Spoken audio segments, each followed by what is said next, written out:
Hello बच्चों, क्या हाल चाल, कैसी चल रही है प्रिपरेशन। आई होप सबकी प्रिपरेशन अच्छी चल रही होगी। तो देखो बच्चों, आज हम पढ़ने वाले हैं प्लांट डाइवर्सिटी, यानी डाइवर्सिटी पढ़ेंगे यूनिट, और उसमें सबसे पहला टॉपिक है लिविंग वर्ड। तो लिविंग वर्ड पढ़ने वाले हैं बच्चा। तो बच्चों शुरू करते हैं diversity in the living word से। ओके, आ जाओ बच्चा। If you look around you will see a large variety of living organism, कि अगर हम चारों ओर देखेंगे तो हमें बहुत सारे ऑर्गेनिज्म की बहुत सारी वैरायटी मिलेंगी। और इसी को बोलते हैं कि जितनी भी हमारे चारों ओर ऑर्गेनिज्म, प्लांट, एनिमल प्रेजेंट होते हैं, इसी को हम बोलते हैं डाइवर्सिटी। देखो, हम पढ़ने जा रहे हैं क्या डाइवर्सिटी। डाइवर्सिटी बोलते किसके, सबसे पहले इंपॉर्टेंट है कि डाइवर्सिटी किसको बोलते हैं। तो हमारे चारों ओर जितने भी ऑर्गेनिज्म, चाहे वो प्लांट हो, चाहे वो एनिमल्स हो, चाहे वो माइक्रो ऑर्गेनिज्म हो, इंसेक्टों, कुछ भी हो, जो हमारे चारों ओर है उसको बोलते हैं हम डाइवर्सिटी। ठीक है बच्चा। दूसरा आता है लिविंग वर्ड। लिविंग वर्ड यानी कि ये भी जो यूनिवर्स है, ये जो जहाँ पे सारी रिएक्शन हो रही है, वहाँ पर जो डाइवर्सिटी है उसके बारे में बात करने वाले हैं। If you look around you will see large variety of living organism, B it potted plant, insect, birds, your pet and other animal and plant. ठीक है, तो ये एनिमल, प्लांट कुछ भी हो सकते हैं। There are also several organisms that you cannot see with your naked eye, but they all are around you. इसमें माइक्रो ऑर्गेनिज्म की बात की गई है कि माइक्रो ऑर्गेनिज्म को भी डाइवर्सिटी में कंसीडर किया जाता है। If you were to increase the area that you made observation in, the range and variety of organisms that you see would increase. ये बोल रहा है कि अगर हम एरिया को इंक्रीज करें, कि जिसमें भी एरिया में हम ऑर्गेनिज्म के बारे में पढ़ रहे हैं, देख रहे हैं, अगर उस एरिया को इंक्रीज किया जाए तो वहाँ की डाइवर्सिटी में जो मिल रही है वो भी इंक्रीज होगी। Obviously, if you were to visit a dense forest, you would probably see a much greater number or kind of living organism in it. कि यदि आप एक डेंस फॉरेस्ट को विजिट करेंगे तो वहाँ पर और ज़्यादा ऑर्गेनिज्म मिलेंगे। Each different kind of plant, animal and organism that you see represent a species. अच्छी, कितनी शानदार बात है कि जो भी डिफरेंट काइंड का प्लांट हो, एनिमल हो और ऑर्गेनिज्म हो, जिसको देख रहे हैं वो एक स्पीसीज होती है। Like species of dog, species of cat. इस तरह से जो भी प्लांट की बात की जाए तो स्पीसीज ऑफ, जैसे तो आलू, पोटैटो, ट्यूबरोशम, इन सब की स्पीसीज है ना, सोलेनम, ट्यूबरोशम, इन सब की स्पीसीज हो गई। जैसे होमोसेपियंस, मस्का डोमेस्टिका, ये सारी स्पीसीज हो गई। ठीक है। The number of the species that are known and described range between 1.7 to 1.8 million. ये काफ़ी इंपॉर्टेंट है, ये नंबर काफ़ी इंपॉर्टेंट है। 1.78 to 1.8 मिलियन, ये नीट का क्वेश्चन है, नीट। ठीक है बच्चा। दिस रेफर बायोडाइवर्सिटी, ये किसको बोलते हैं, बायोडाइवर्सिटी को बोलते हैं। Biodiversity of the number and type of organism present on earth. Number and type of organism present on earth represent it's diversity. ठीक है।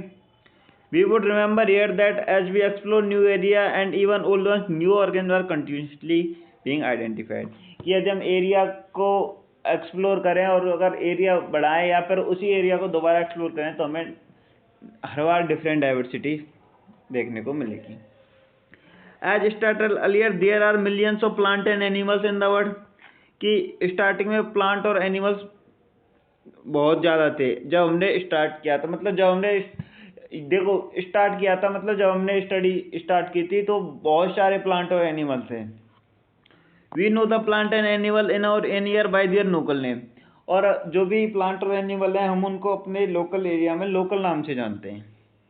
These local name would vary from place to place. और ये local name तो local name ही होते हैं, वो एक प्लेस से दूसरे प्लेस जाएंगे तो वो वेरी करते हैं। Even within a country probably you would recognise that confusion that would be created. और इससे कंफ्यूजन होगा कि यहाँ पे ये नाम है, दूसरी कंट्री में कोई अलग नाम है, तो इस तरह से कंफ्यूजन होगा। If we did not find wait and mean to talk to each other to refer the organism we are talking about. यानी कि अगर हमारे पास कोई कॉमन वे नहीं हुआ बात करने का तो कन्फ्यूजन पैदा हो सकती है ये दो एरिया के लोगों के बीच में।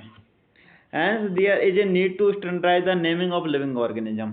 इसलिए जो लिविंग ऑर्गेनिज्म है उनका नामकरण करने के लिए एक स्टैंडर्ड वे की आवश्यकता होगी।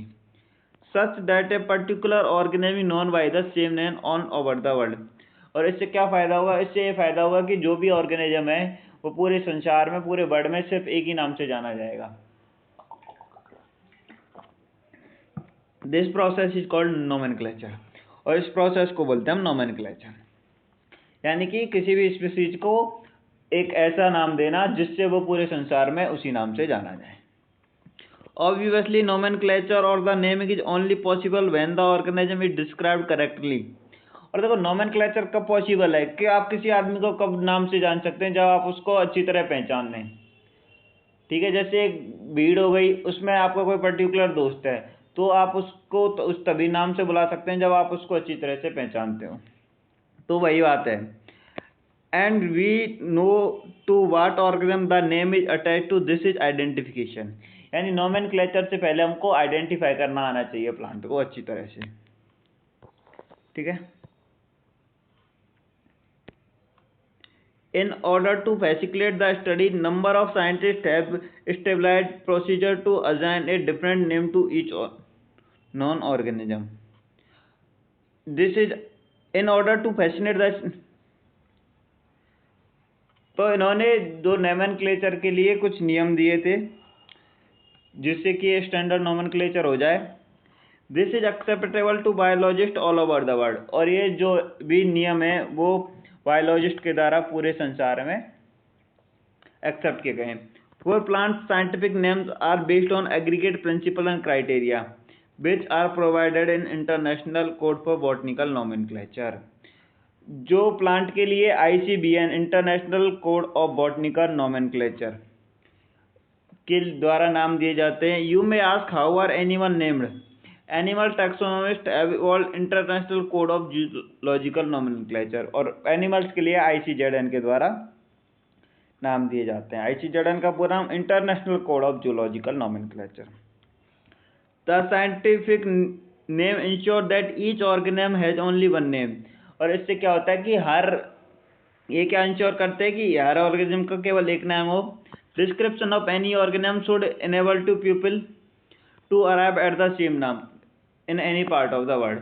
कि पूरे संसार में उसका सिर्फ एक ही नाम से उस प्लांट या एनिमल को जाना जाए, यह इसका मेन मोटिव है। They also ensure that such the name has not been used for the another known organism. और उनका दूसरा ये है कि वो नाम किसी दूसरे ऑर्गेनिज्म के लिए यूज ना किया जाए। लाइक अगर मैंजीफेरा इंडिका मैंगो के लिए है तो बनाना के लिए, टोमेटो पोटैटो के लिए मैंजीफेरा इंडिका का नाम यूज ना किया जाए और मैंजीफेरा इंडिका के नाम से ही उसे पूरे वर्ल्ड में जाना जाए। तो ये इसके दो मोटिव थे। प्लांट के लिए ICBN और एनिमल्स के लिए ICZN के द्वारा नोमेनक्लेचर किया जाता है। Biologists follow universally accepted principle to provide scientific name to non-organism। ये क्या जो बायोलॉजिस्ट हैं वो यूनिवर्सल जो एक्सेप्टेड प्रिंसिपल है उनका यूज करते हैं नोमेनक्लेचर के लिए। Each name has two component. हर नाम में दो कंपोनेंट पाए जाते हैं। A generic name and specific epithet. जो पहला नाम है, जो पहला कंपोनेंट है वो उसके जीनस को डिनोट करता है और सेकंड कंपोनेंट है उसके स्पीशीज को डिनोट करता है। The system of providing a name with two component is called binomial nomenclature. और दो नाम वाला जो कंपोनेंट का नेम है इसको बोलते हैं बायनोमियल नोमेनक्लेचर, जो कि कार्लोस लिनियस ने सबसे पहले प्रपोज किया था। This naming system given by Carlos Linnaeus is being practised by biologist all over the world. This naming system using it to word format was found convinced. Let us take the example of mango to understand the way of providing scientific name better। तो अब mango का example से समझेंगे। The scientific name of mango is Mangifera indica। Let's see how it binomial name। In this name Mangifera represents the genus while indica is particular species. तो पहला जो component होता है वो जीनस के बारे में होता है, तो इसमें मैंजीफेरा क्या हो गया, जीनस हो गया, और इंडिका क्या है, स्पीसीज हो गई। Other universal law of nomenclature as follow. अब देखो उसके जो यूनिवर्सल एक्सेप्टेड प्रिंसिपल के क्या क्या लॉ थे वो उसके बारे में हम तो पढ़ेंगे। Biological name are general in Latin and written in italic. आपको पता होना चाहिए कि लैटिन से तो प्रोड्यूस होता है और इटैलिक में लिखा जाता है। They are latinise to drive from Latin irrespect of their origin, कि वो जो कुछ भी ओरिजिन हो उनको लैटिन भाषा से, लैंग्वेज से प्रोड्यूस किया गया माना गया और उनको इटैलिक में लिखा जाता है। The first word of biological name represent the genus while the second component denote the specific epithet. और जो पहला वर्ड है वो किसके, जीनस के बारे में बताता है, और दूसरा है वो स्पीसीज के बारे में बताता है।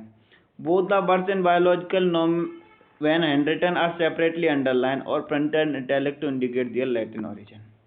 और या तो उनको इटैलिक में प्रिंट किया जाना चाहिए, या फिर उनको अगर हम इटैलिक में प्रिंट ना कर रहे तो अगर हैंड रिटन कर रहे तो उनको सेपरेटली अंडरलाइन किया जाना चाहिए, जो उनके लैटिन ओरिजिन को डिनोट करता है।